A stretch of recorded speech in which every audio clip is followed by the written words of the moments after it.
All right, so welcome everyone and thank you for joining us. Tonight we are joined by Lisa Osendorf, the Program Director of the Runway Recovery in California, a T.A.M hero. Lisa has offered to talk with us about navigating the holidays with someone in recovery, giving us tips for a topic that many of us struggle with. And with that, Lisa, we turn the floor over to you and we appreciate you being here with us tonight. Certainly. Thank you for having me again. I always enjoy speaking with you ladies and men. Um, so I want to say this is probably the hardest time for somebody who's either still in their disease, newly in recovery, in treatment, is the holidays. We tend to see a lot of relapses and people, basically just not knowing how to deal with their emotions, families struggling, having problems, and the addict actually going back out and relapsing. Some of the things that we've recommended families do with us, with their clients here is number one, it is extremely important, not always possible to do depending on the family, but not have any alcohol around. Even though the addict may have only been an opiate user, an addict's an addict's an addict. And the addiction piece, they can cross over. So even having that temptation there and that trigger, if the family's drinking in front of them, can be really difficult for them to just even manage, especially when, if someone starts to get intoxicated or tipsy. One of the big things to remind our addict family is that they now have a choice to leave. And we as family and parents need to be okay with that decision. I remember my first holiday with my family all drinks, and it was very difficult for me to be there. I'd only had maybe 6 months clean and sober. So being able to go and first off, them having the alcohol kind of was a slap in my face. It hurt my feelings. I can't ask everybody to change, but the bottom line is it did hurt my feelings and it was a trigger to me. Saying I had to go because I was uncomfortable and some of my family members getting upset about that. We can't do that. We have to give the addict, alcoholic, the option to be able to know when it's time for them to go and they need to be able to walk away. Another thing is, especially newly in sobriety, a lot of their sober family and support might want to wrap their arms around them and celebrate that together because they're all in sobriety and they build a bond. That should be okay too. We need to give them that opportunity to spread their wings and be able to be with like-minded people who are going through the same situations as them. Don't take it personally as parents and family. It's not that they don't want to be with us. It's just easier for them right now to be with maybe their sponsor, sober brothers and sisters, people from their treatment center, something along those lines. Um, Extremely important is boundaries. So if our family member is still active in addiction, then we need to have some set rules. Number one, it is absolutely your choice whether you not want to have them. If you choose to have them, obviously they can't be using and with the family there. A lot of the time we recommend a contract. What are the consequences if you do come and you get intoxicated and this happens, that happens? It is okay for us as family and parents to have that conversation. Like, you know, I'm that person. I liar, manipulator, thief. I've done all of it. We steal. We go in our family's purses and we take out a 20 or 100 or whatever's there. So having that conversation with them, just setting that boundary with them is okay and extremely important. They need to understand what if it happens, it was your choice to give them that opportunity to spend time together. But if it does happen, then that invitation might not be there until they are clean and sober again.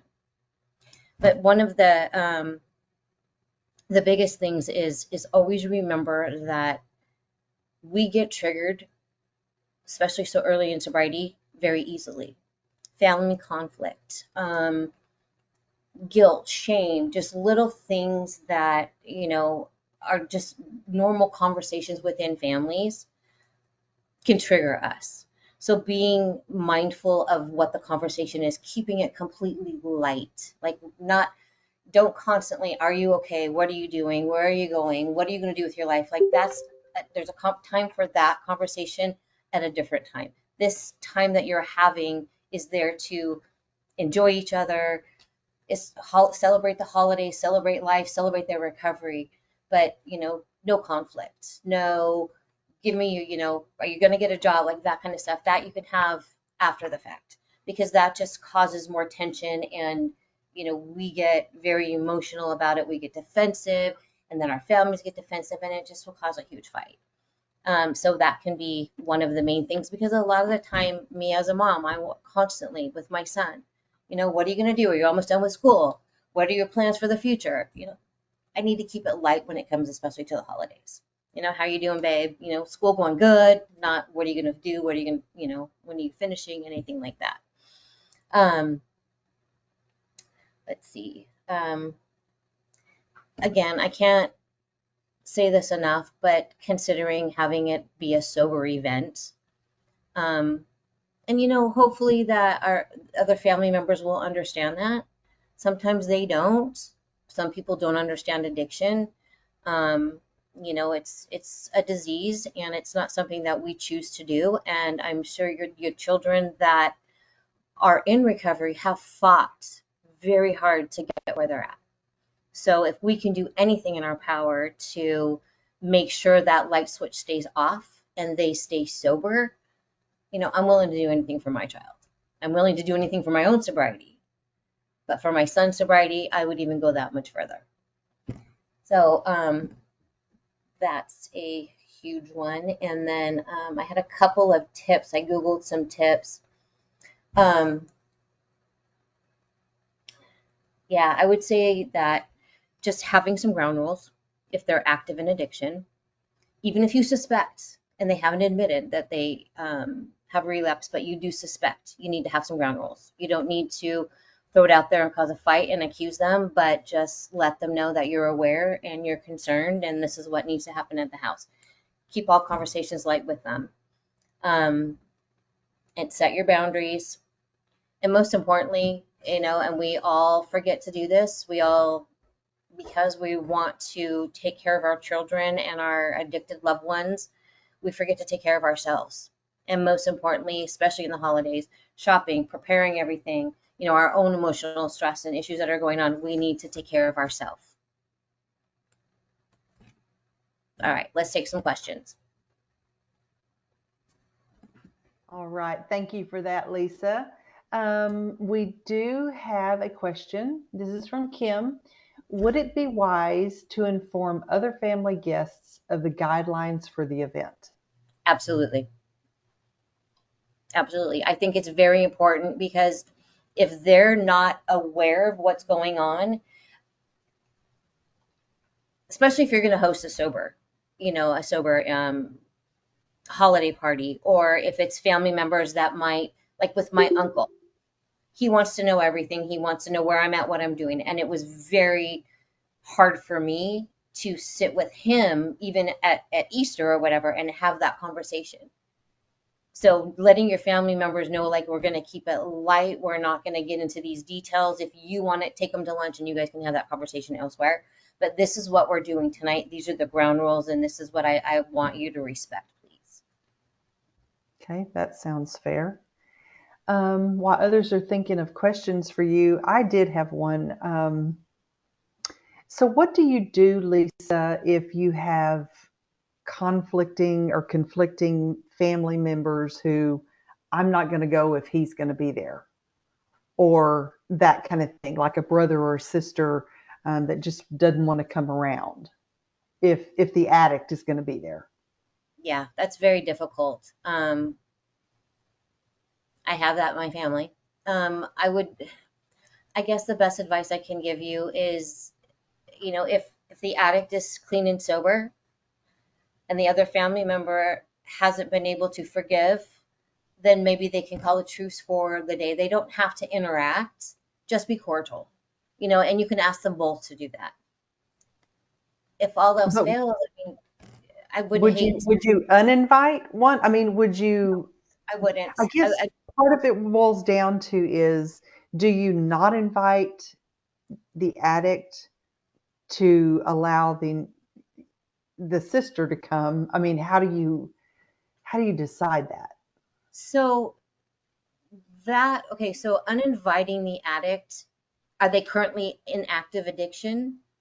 Let's say they are.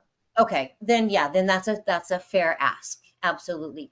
If they're sober and they're working in their recovery, I would say absolutely not, because that just gives them more additional, you know, in our head, isolation. Our family doesn't love us. They don't want to be around us. If it's somebody who's active in addiction, then I would absolutely say it's a fair to unask. Okay. It hurts. It's hard as parents unless you're able to get them to commit to the contract, and for the two of them to call a truce for the day, but they can't come in loaded. They can't be getting loaded at the house, drinking, anything like that. Okay. That's a tough All one. right. Okay. And Sue asked, can you talk a little bit about what happens if it's not an alcohol-free event? So it gets triggering. Um, we tend to get jealous, envious, and angry because why can they and we can't? Even though we know in our head why we can't, we still get upset about, well, they're doing it, why can't I? Cross addiction is a real thing. So let's say they're seeing everybody and people start getting tipsy. When people get tipsy, their inhibitions go away. They start hugging, loving, I love you, oh my God, I'm so sorry, that kind of stuff. That is very difficult for us to manage because sometimes it reminds us of ourselves. We smell the alcohol on their breath. We can walk by and we can literally smell a beer sitting at a table a foot away. That sounds insane and crazy, but we do. We can. Mhm. And when you're so new in recovery and you don't know how to say no, okay, it's time for me to leave because I am triggered, and know how to manage it and handle that process, then you're kind of adding fuel to the fire, and it's not supportive to the actual addict or the one in recovery. Okay. But if you do, if you're going to have people there who are socially drinking, which is a fair thing, right? People drink socially. Then have that conversation with your child or family member in recovery, and let them know, like, I understand. I want you to know you can come to me if you're triggered. No judgment whatsoever. When you need to go, you can go. You need to tell me, I'm done.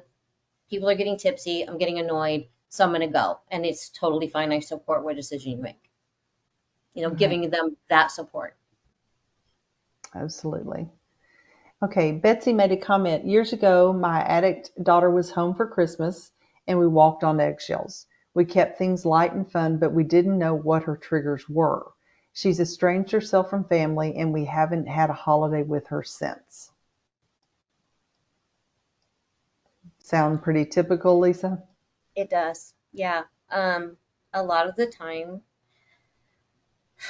um, if people don't work on, so our addiction is just a symptom, right? We got to get to know what's going on actually internally. If there's family conflict, if there's anger, resentment, like those are the things we need to work on, process, figure out, do the 12 steps, and it makes it easier for us to own our part in certain things. If we don't, we're just going to continue being angry at our family. I was so angry with my mother for so long when she didn't have anything to do with my stuff, but it was easier for me to blame her because I didn't want to look at myself. Sometimes us newly in sobriety, we don't even know what our triggers are.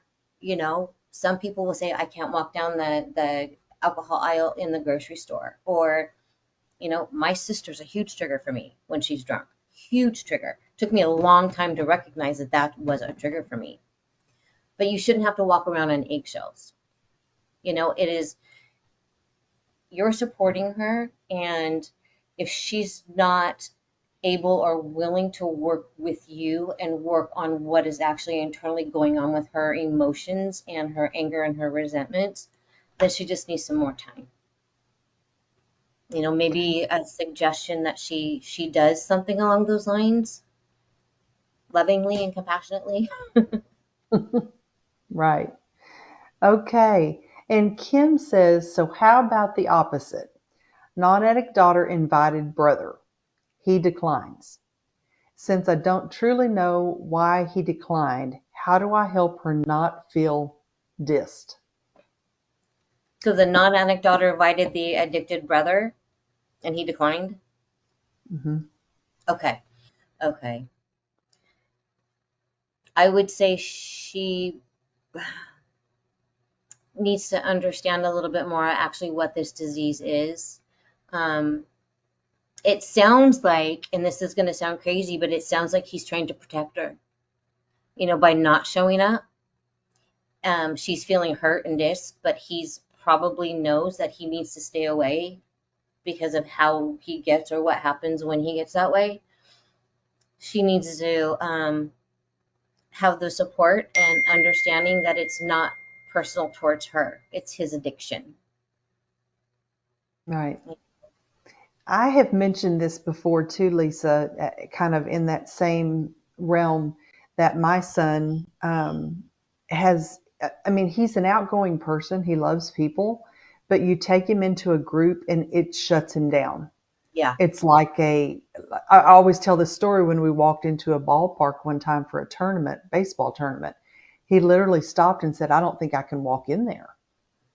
And I don't know if he thinks people are looking at him, staring at him, talking about him, and they're not. Yeah. These people don't have a clue about where his story is. And so I often think about that too, if that's like a personal perception of what he feels other people may say or think. Right. Oh yeah. We do believe that other people are constantly looking and judging us because that's we're judging ourselves. Right. Yeah. Right. Okay, let's see. And there, okay, thank you, Terry. Son is an introvert, daughter is an extrovert. Right. Absolutely. I have one of those too. I thought of one more, Lisa, and this is kind of, and I'm asking you this because you've been there, and I know there's like a whole lot of different scenarios as far as how deep someone is and how, you know, how much they're using, how deep they are in that exact moment. But I think a lot of times we feel like it's not the right thing to invite an addict to a function because we know. But do you, from your perspective and your experience, do they get offended by that if they're not They, invited? a So lot they of them know. do. So even They though they're so out of it, they can still fathom that. They can feel that. they still will feel that as rejection. And your family's embarrassed. Yeah, absolutely, absolutely. But you have to remember too, we're not able to take a look at our own part or our actions while we're in the middle of our disease. Right. Maybe subconsciously, like was it Betsy's daughter or whoever's daughter, like the brother is probably, like I said, trying to protect her because he doesn't want to embarrass her or hurt her. But yeah, I've been uninvited and not invited to family, and it hurt my feelings, and I held it against them for so long. How dare you? Right. Not looking at what I put them through when I'm there. Right. And I know in my case with my son, when he was so heavy into it, um, he didn't realize, clearly he didn't realize his behaviors and how off he really was. His perception of that was not what the real Yep, perception was. And so that makes it extra hard during the absolutely. holidays, trying to keep everybody happy and loved and welcomed. And It's okay, hard and on us, you guys, because holidays mean family, happy, celebrating, love, presents, like do all of that stuff. So it's hard on us as the right, family and the parents. because that's what we did for our children when they were young, and Santa Claus and all that stuff. And it's heartbreaking, but we have to hold our boundaries because we don't help the actual active Mm-hmm. addict, or we need to support and understand the newly recovered addict. Right. And Rose has a really important comment too. She says, I struggle with enjoying myself this time of year, which also impacts my non-addicted family.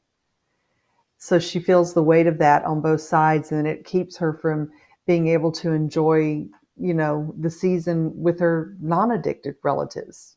Just trying to balance, I'm guessing. It's the guilt and So, shame that we feel as parents. You right. need to, you need to compartmentalize that, and you need to go enjoy yourself. That's part of self-care. You deserve that. Absolutely. Okay, Sue says she has another thought. New recovery, first weeks versus working a recovery. Is there a line for inviting to family functions? So, like if they're newly into recovering versus, is there a line there where it crosses over where it's safer per se? I guess maybe Sue, for inviting to family functions, because brand new detox time of recovery can be so volatile. Is there a timeline for inviting to a big function, like a wedding? Right, right. Okay, so yeah, I would say the first couple of months, and we've had this happen, clients need to go home for a wedding, or they're getting ready to discharge, they've been here 30 days and they have a wedding they need to go to. We say take a companion, take a sober support person, have somebody with you, because you're going to need that support. Um, time like well, if people are in a detox or just getting out of a detox, I would say that's when it would probably be crucial to be able to host a sober holiday for that person. If somebody's got, like, a year, a couple of years, then we're already aware that people drink socially, um, and we know where we can walk away, we can leave. I hope I Right. answered that. I don't think I understood the question 100%. I think she's asking, is there a fine line between versus someone new into recovery versus someone who's been in it a little bit longer, and if there's a big event coming up, maybe it's not just Thanksgiving dinner or Christmas dinner, it's a big event. To like Is invite there a it? mhm, Okay. No, no, I wouldn't say there's an absolute fine timeline. It's specific to what the event is and what sort of support that person newly in recovery is going to have. I would say probably a wedding, if someone just got out of treatment 2 weeks ago, they just did 30 days. I probably wouldn't recommend they go to that wedding. You know, again, like unless it's a sober event, or they're just going to stay for the ceremony and leave after that, not stay for the festivities. Something along those lines. But also talking to them and getting them to try to recognize or open up if there's any sort of triggers, anything like that. If it was an alcoholic, I would say absolutely give them 6 months before you even attempt to take them to something like that. Because I couldn't even bowl sober for a long time. right, All I ever bowled was drunk, intoxicated. So to me, bowling was super triggering. It took me a long time to be able to go to a bowling alley and not be triggered. right. You have to know what those are, right? Yeah. Okay, and Betsy says my daughter was 6 months sober that Christmas. She relapsed almost 2 years ago. She doesn't reach out to us. Am I supposed to reach out to her? She chose to alienate her family, not us. I mean, you can reach out just to let her know, hey, I'm thinking about you. Happy holidays. I love you. I don't think that's a bad thing. I think that, even if we choose to be mad and alienate, it's nice to know, even if she's not responsive to it, it is nice to hear that our Right, family is still thinking about us right, and loves right. us. They're cared for. Yeah. Okay, last question for you, Lisa, and then we will let you go. You started off your topic tonight by saying that this is the time of the year where there's the most relapses, Hmm. right? Around the holidays. Yeah. Why? Why is it around the holidays? Some of it is emotional. Um, the whole family. I'm not with my family. Um, my family rejected me. Um, Sometimes it's just an excuse. People literally just like it's Christmas and I'm gonna have a drink, or it's Thanksgiving and it's time to do a line, or whatever it might be. But a lot of it is mostly just I don't have my family. I'm not with my children. I miss my mom and dad. I've had so many losses. All of that just kind of is compounded at this time of year because of what the holiday means Mm, in general. Family, love, happy, joy, presents, gifts, you name it, that's what it is. That's the way everybody looks at it. right. So, it's interesting because our therapist was doing a group with the clients, and everybody's been upset because they weren't home for Thanksgiving. And one was upset because he wasn't home helping with the baby, and the other one was upset because he wasn't able to help cook. And her question was, "What were you doing last Thanksgiving?" One of them was, "I was blacked out." "So you weren't helping with the baby?" "No, I wasn't." The other one, "Were you cooking dinner?" "No, I didn't cook dinner. I worked, came home, and got blasted." So, but it's the mentality, it's the way we all think, and being able Right. to understand, that Well, it's and not it's the everywhere. It's the lights and the trees and, happy people and jingling bells. And I can Yep, totally get that. yep. Absolutely. And then the other thing is okay, it's the holidays. If I relapse, it's okay because my New Year's resolution is I'm going to get sober again. Right. Never thought of that. Yep. Wow. Well, Yeah, Lisa, thank you once again. You're always a pleasure to have here with us, and it's just amazing to hear your thoughts on things and give us the guidelines and tips that you do. And we just want to say thank you once again, absolutely. and All we right. truly appreciate you being here with us tonight. All right, ladies. Thank you so much. You're welcome. All right. Bye bye.